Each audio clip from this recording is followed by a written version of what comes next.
See, that's the saying here. He who renounces his caste. Man put themselves into certain caste. That has nothing to do with God. Man is born equally. And people are put in certain categories because their level of attainment. There's something I must clear up here. There are four divisions of mankind. They have the Brahman, the Kshatri, the Vaishya, and the Sudra. The Brahman are the learned people, those who preach the gospel, the Ramayan, the whatever, all the great noble texts, the Quran, etc. Those are held as, regardless of where you are born, they are called Brahmins. The Brahman is a term that encompasses these people, the learned class. Then you have the Kshatriya. The Kshatriya refers to those people who are like the policemen, the coast guards, the army, those who do protective services. They fall in that class of the Kshatriya. Then you have the Vaishya. The Vaishya are the members of the trading class, those who do buying and selling and trade and import and export and so on. They fall within that class. And then there are those, the Sudras, who are the laboring class. They involve in protecting and keeping these people, in terms of food, producing food and what have you. So it's a broad division of mankind. You didn't born in a class. You didn't born a laborer. You didn't born a doctor. You didn't born a priest. You have to become that. And that is a sad misinterpretation of our religion. No man is born in a caste. You make yourself whatever you are. And you can aspire to become the highest. There are many who are born in very poor homes, but who have ascended to the greatest heights. Some presidents, some prime ministers have attained that stature. They have reached the highest, even though they were the lowest ebb. So it all is in man's effort, and everybody can get that. But people have also certain likes and dislikes, because everybody is an individual. And there is something called individual differences. If everybody were the same, I don't think the Lord would be so nice. They say variety is the spice of life. So the spice would have been taken out if we didn't have that variety. So he's saying,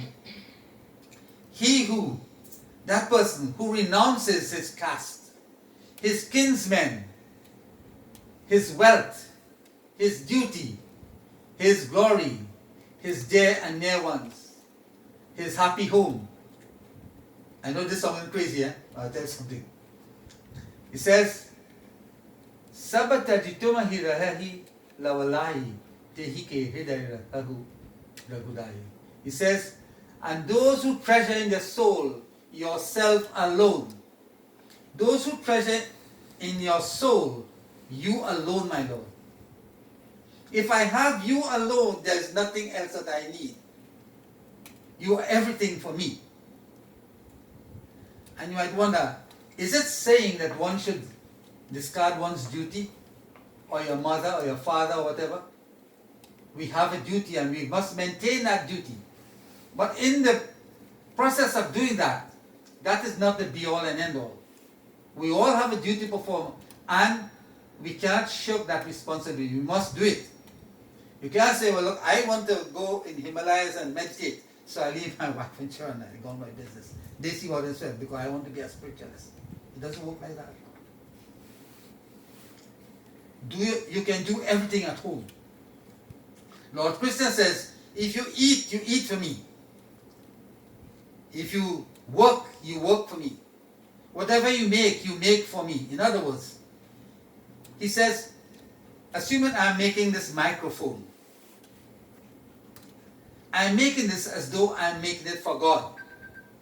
So that whoever uses it, it brings to the fullness whatever it was meant for. Whoever uses it, must be satisfied that it has been used in this capacity. If I'm making a chair, I want to ensure I'm making this for you, my Lord. Whoever sits in it must be able to be comfortable, must be able to be happy. So everything we do, we must do it for Him. And if that is our intent, if that is what we do, then whatever we do, we will give it our best shot at all times. Now, I want to make a comparison. It is said in Matthew 19, verse 29. This is what it says. And everyone that had forsaken houses, brethren, sisters, father and mother, or wife or children, or land for my sake, shall inherit everlasting life. That is sort of verbatim of what is said here. Nothing different. Now, it does not mean, you see, you cannot interpret scriptural teaching literally. There's always that inner meaning, and we have to make that adjustment in our thinking. We have to know what we're talking about. I can't come and tell you, sir, you've got your parents and so on. Follow me. I'm going to do, God's work. That could never be. That doesn't make you a better person. When you have done your duty well, that is what makes you a good person. When you have taken charge of your responsibility and executed your responsibility to the greatest of your ability, to bring all those around you happy and contented, then you have worked. Then you have done your duty. God understands that, and God blesses that kind of person. So He says, those people who think like this, who have this in their mind, who tread this pathway, my Lord, He says, they are your loving devotees. Their hearts are fully made up to receive you. Go there and make that person's heart your home. And I bring my contribution to end this evening in this Doha Tulsidas sings.